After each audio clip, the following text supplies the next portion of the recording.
Welcome to EPG Pathshala. My name is Amita Bhide from Tata Institute of Social Sciences, and this is a module on participation as a strategy and as part of the paper on community organization. We've tried to understand multiple concepts of participation, approaches to participation. We've also thought through dynamics of participation in terms of why, how, and what could be the forms of participation itself. But yet, there is one more step that we have not taken, that as a professional, it is very, very important to think through some ways in advance, but also being prepared for the dynamism in terms of that to be ready for the participatory process, there have to be certain things which need to be built in to the program itself. And we are going to be basically discussing these strategic aspects of the program today and in this module. So one of these is how do you plan for outreach. The second is in terms of how do you build capacities for participation. And the third challenge that one needs to really think through strategically is how does one institutionalize participation. So planning for outreach really occurs at an initial stage in some ways. And I think obviously this necessitates, even before thinking about how do you think about outreach, that why is a particular organization, a particular project thinking about adopting participation as a principle, how do we define the scope of participation is a very necessary thing, but that is not everything. So in terms of planning for outreach, what obviously it means is that outreach is what defines participation. It makes participation happen. So in some ways it is the foundation of participation. Okay?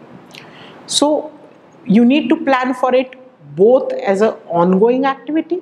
You need to also think of it as a periodic activity through the life of a project. You need to also think of communication and constantly thinking about how to outreach via different kinds of media.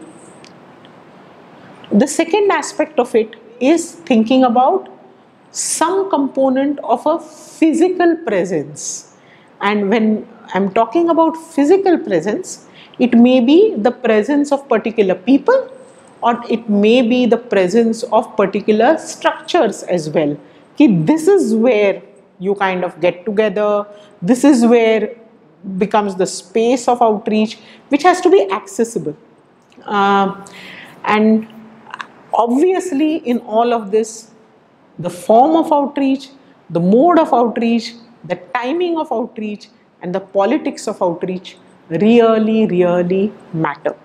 I will elaborate on each of these as we go forward, but I think even here as a cautionary note, what we may think of is any outreach, if you don't seriously think through outreach and think of outreach as really stage focused, event focused, it may really help to smoothen out what you think are the initial hiccups.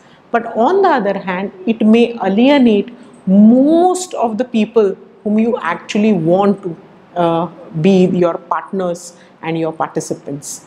So there are different modes, and as I go forward, I will try to elaborate for you how different modes of outreach have actually been thought of. One of the commonest ways of thinking about outreach has been through deployment of field workers. And this really answers the question of who outreaches the community, who engages the community, and you answer that in the form of field workers. So you need to have definitely some format and some persons perhaps who are there in the community, right? And it has and it can take multiple kind of forms. So what are some of these, and what kind of lessons do we learn from these different mechanisms which have been used? So one common form has been to engage a cadre of workers who are drawn from the community and who really serve as the front line of any program. One good example of this is the Anganwadi workers, who are the frontline workers for the integrated child development scheme. Or we may think of the community health volunteers, who are the frontline workers for the integrated health programs, rural health programs in our country. Now, what are the advantages and disadvantages of using this kind of cadre of workers?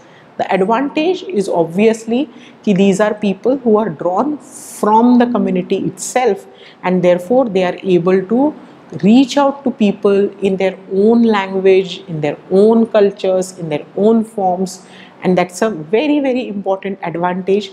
It is also then familiarizing and rooting the program in that local context. Okay? And any organization, any project becomes privy to that kind of knowledge which can come from the frontline workers. That's another advantage. On the disadvantage side, what is often very likely to happen and can happen really in some of these cases is basically that the minute you deploy these as frontline workers, they become representatives of the organization much more than they become representatives of the community. And in some ways, their link to the community gets disturbed. And this then is quite a bit of a problematic, and therefore retaining this kind of a balance between frontline workers acting as representatives of community versus acting as representatives of organizations or projects is something which is a thin line which needs to be always trod. The second way perhaps is by engaging trained extension workers. Now, extension workers do not face this kind of a dilemma of whether you are based in the community or whether you are based with the organization. These are very clearly extension workers of the organization itself or employed by the project itself. And there are multiple efficiencies perhaps because they are well trained, they are able to speak to the organization and give it what it wants in much more efficient terms.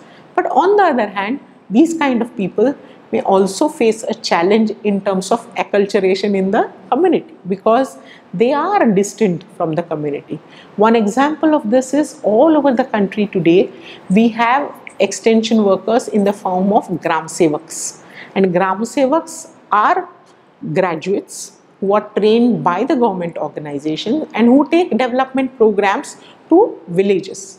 But the disadvantage has been that they are now so rooted in the entire bureaucratic machinery that very rarely do villagers see them as their own.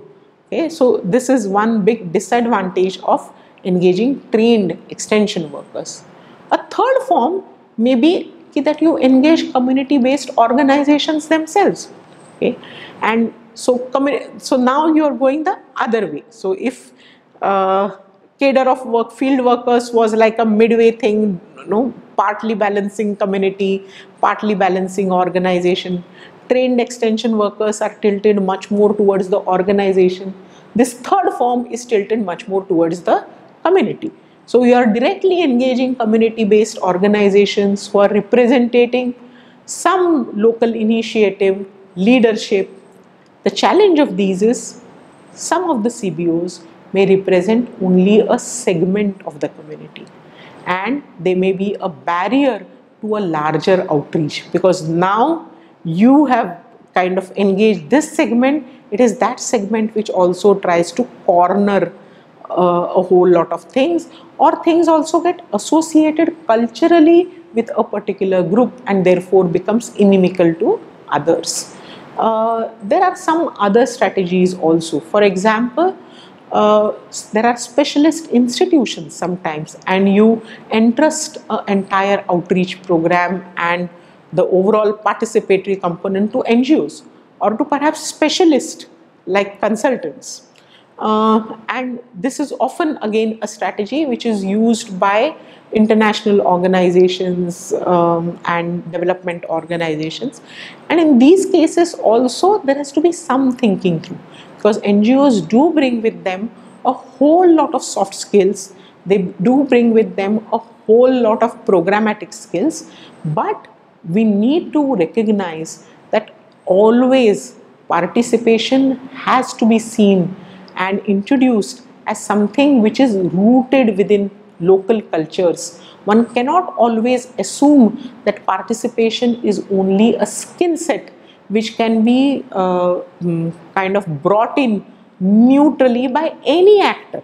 So the consideration of which NGO, why a particular actor, has to be preceded by an understanding of the local dynamics and the overall context of participation. And this is very, very critical. We have seen in certain large programs that what has tended to happen is some NGOs who have been extremely successful in certain contexts, but when the program has been scaled up and applied to many other contexts, the engagement of the NGO has not been so successful. In fact, they are also then perceived as outsiders rather than the forms of participation be locally accepted.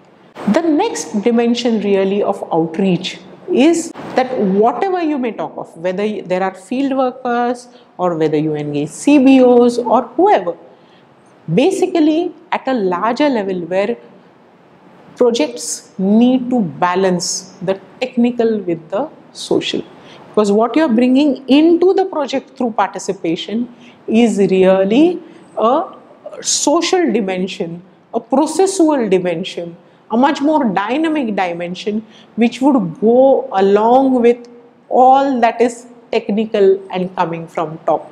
Okay? But herein then this also becomes the site of struggle.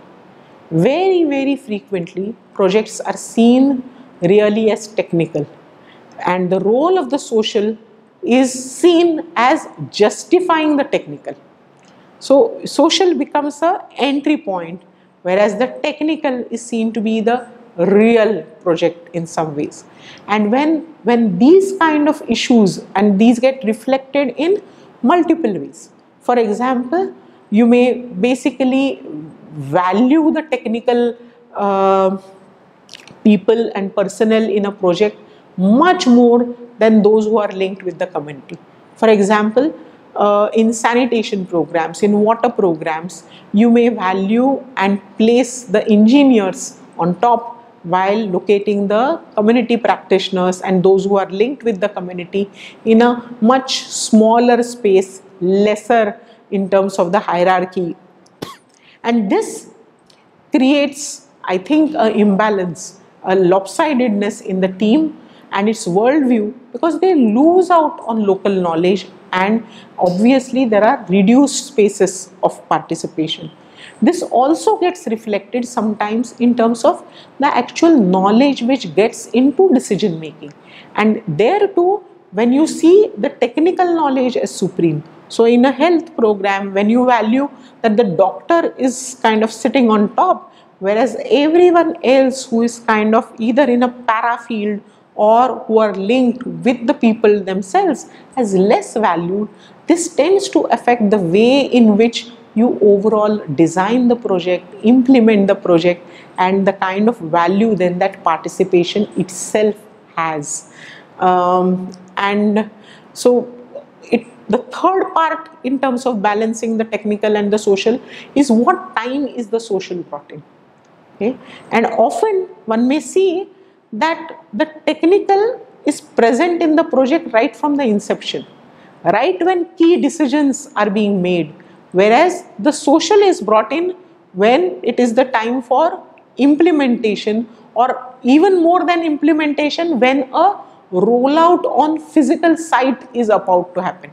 For example, in a water supply project, okay, all the decisions about how the design, water source, pipelines, everything is made, and now you want to institute a village water committee, which is going to perhaps contribute towards the cost of the taps and the pipelines and is going to take over the maintenance. And it is at that time that you begin to think about the social and the thing of participation.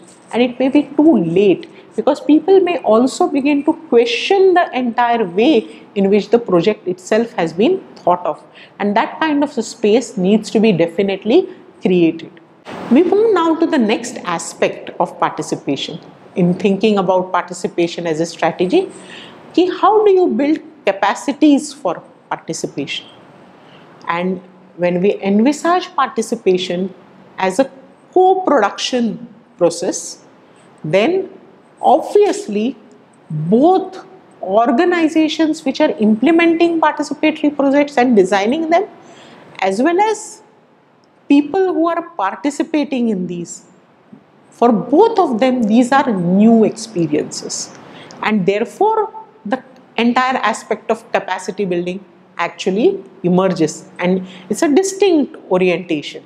Because otherwise these orientations, if we see in multiple models, are very, very conflictual and usually adversarially pitched. So this is not just a change in attitude, but this is also often involving new knowledges and new skill sets as well. So let's look at first, how do we look at building capacities of project implementers, right? Project implementers are usually resourced organizations. They are also structured hierarchically, and the minute one talks about hierarchy, the concomitant thing is that they are characterized by vertical decision making, and therefore there are gaps in relating to local people. Gaps such as there could be language barrier. Often the kind of languages that you value are going to be English. Even if there is a local language being spoken, that local language would tend to be a very formal language rather than the spoken terms which are being thought of. And one can give examples of how this language barrier can be a very important barrier. Similarly, thinking of non-legal and non-technical language, which project proponents always try to use. Okay? So if you have a housing project, that housing project is always explained in terms of FSIs and built up areas and land use and laws and so on and so forth, whereas people talk in terms of we want this, we want that space, we want to use it in this way. So there is a very different way of relating to issues itself, right? And therefore creating a common language, a common terminology is a very important task of building up this kind of a capacity. So within this, what are the things that we need to also remember? That participation is a dynamic process, and when we say it is a dynamic process, it cannot be shut down like a tap, and therefore it often leads to greater demands than what were envisaged originally. Just to give one example, in Mumbai there was this project called the Slum Upgradation Program, and which provided for creating cooperative housing societies within slums and upgrading the kind of infrastructure that it had. There were particular provisions which were made for the same, and which largely included providing for basic services. Now, in several communities in which this project was attempted to be implemented, the communities actually demanded for building retainer walls, because they were located on hills and they constantly faced the danger of landslides. These communities were confident that basic services like water and sanitation could be provided for them by other funds, and they themselves were confident about these. They were short of these larger infrastructures which could add to their overall security. Now, this was something which was not envisaged by project proponents at all, and this is very, very likely to happen in most projects, and therefore are we having the spaces to recognize that there could be some of these additional demands? It's very difficult to predict them.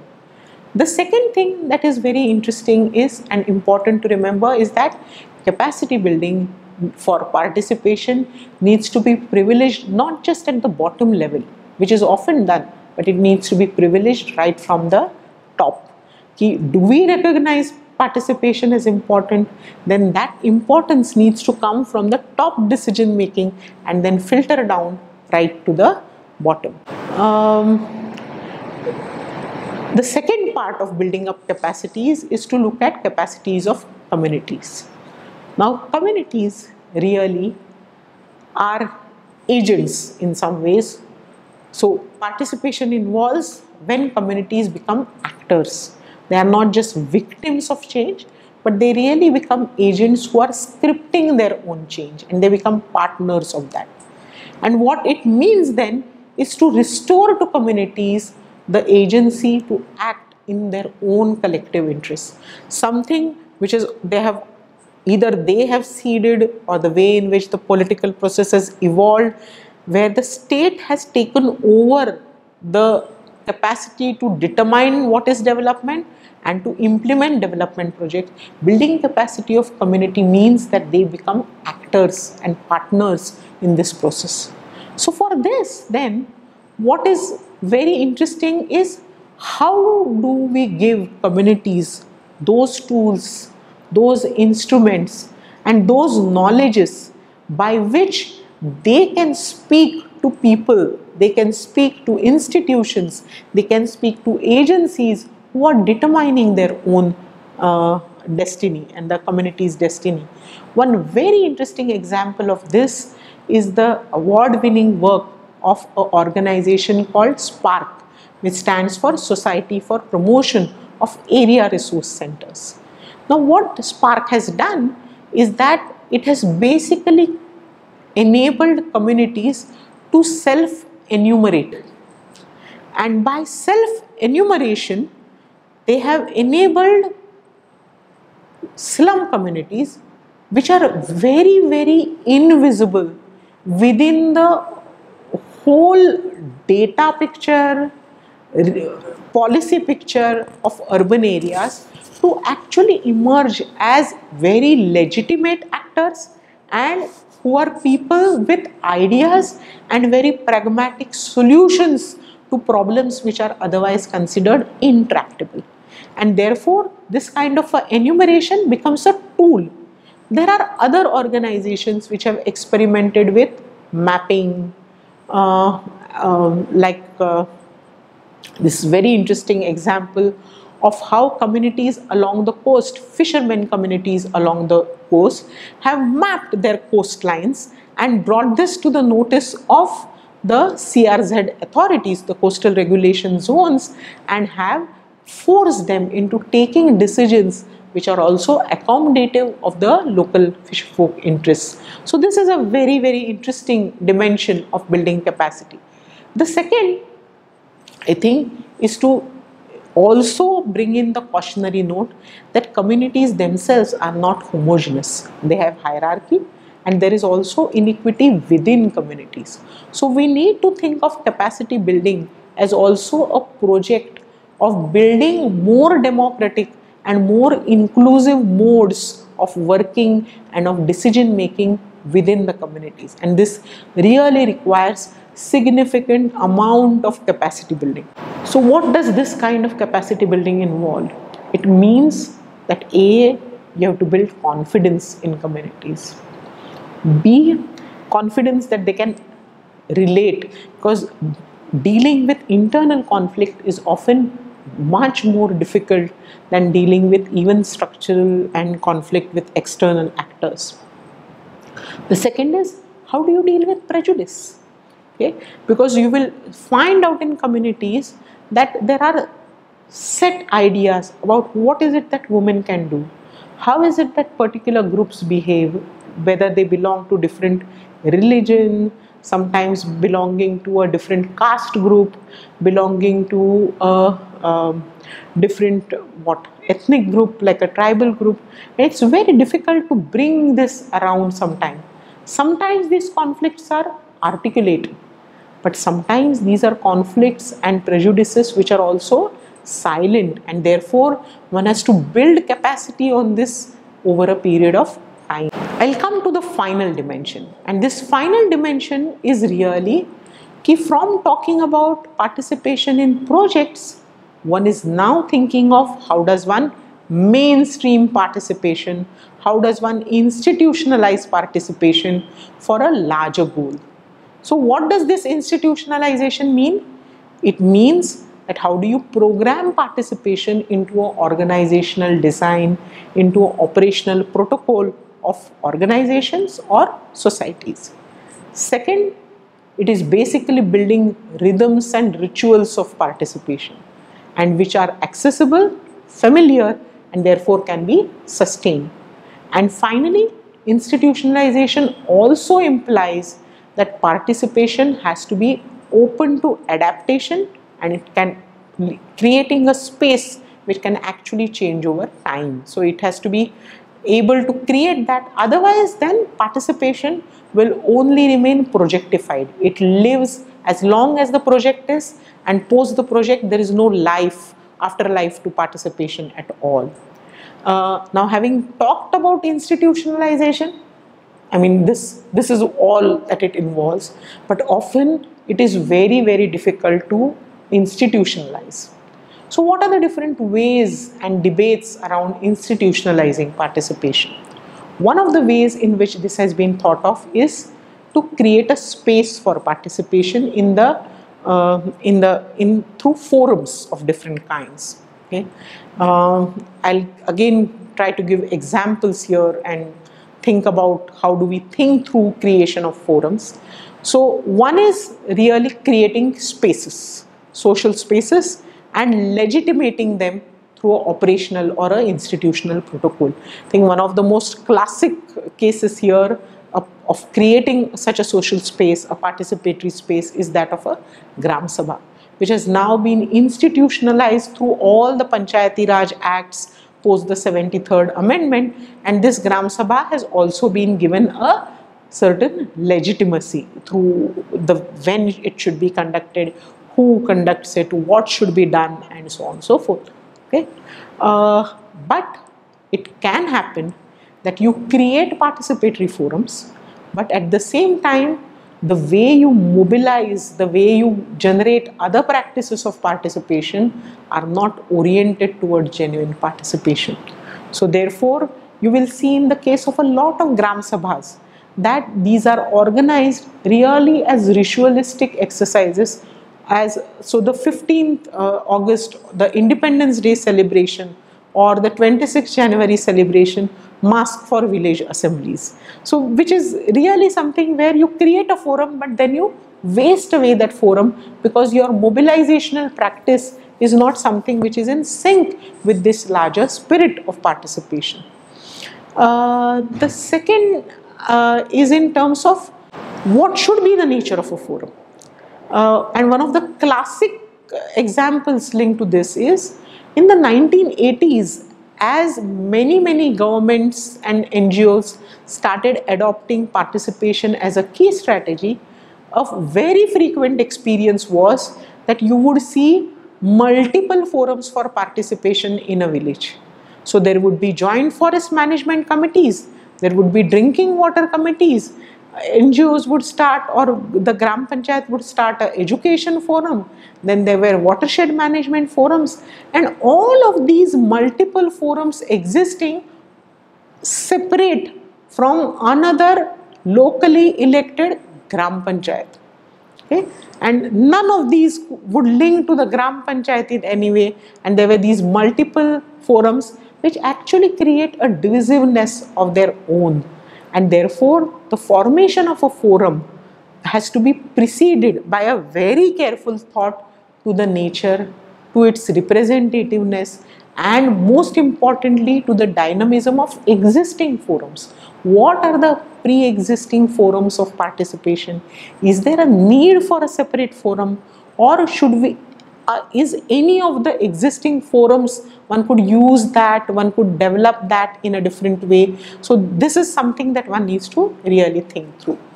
The second aspect, other than building forums, is now moving to you build institutions.